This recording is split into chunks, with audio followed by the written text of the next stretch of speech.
Backing up or saving your data is a really good practice to get into, especially if you are in a position where you'll be leaving the district or you want to take anything with you. This is a good practice for our students as well, especially our graduating seniors, because they might want to be taking some of their Google account information with them. I've gotten numerous emails from seniors saying, like, hey, they discontinued my account. I need my stuff back.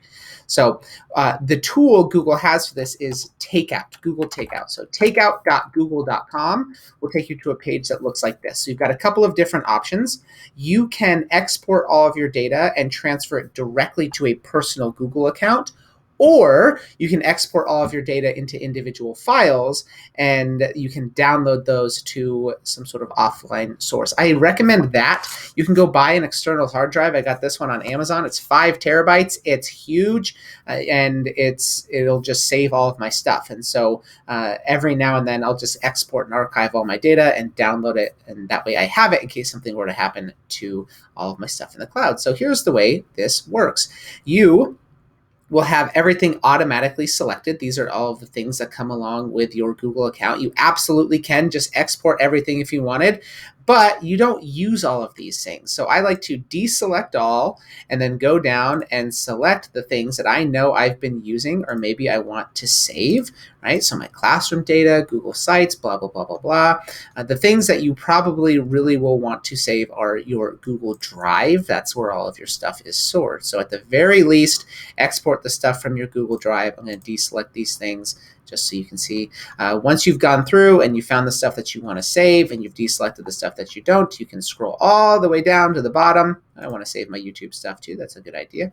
I hit next step. It brings me to my export process. So I can get a download link via email. I can add it to a specific drive, or if you have these other tools, you can use that as well. So I'm going to go download link via email. I'm only going to do this one time. You can set this up to be reoccurring just to do this, consistently. That way you don't have to worry about it. I'm going to do it as a zip file, which you just download and then extract, so it makes them smaller and compressed.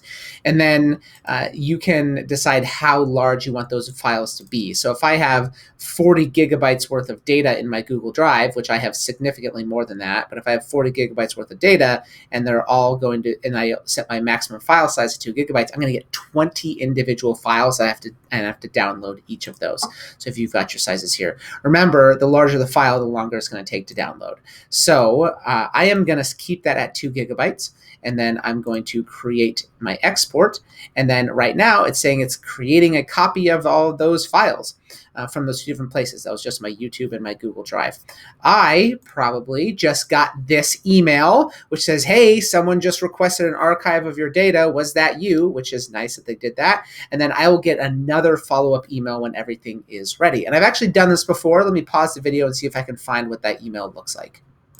Here we go. So when I was making a video like this last year, I just archived like the bulk of my stuff. I grabbed these 5 different elements, and then it sent me this after a little bit. So it said, I got that email. It said request was made, and then a couple hours later I got this email, and these are all of the different things I wanted to download. So again, remember, I had a lot of stuff. What I would do is I would click on these, they would download to my computer, and I would just go through all 61 of these individual files and download those suckers. Again, if you don't have quite as much information on your Google Drive, then you wouldn't have nearly as much and won't take you quite as much time. But that is the way to save all of your data offline.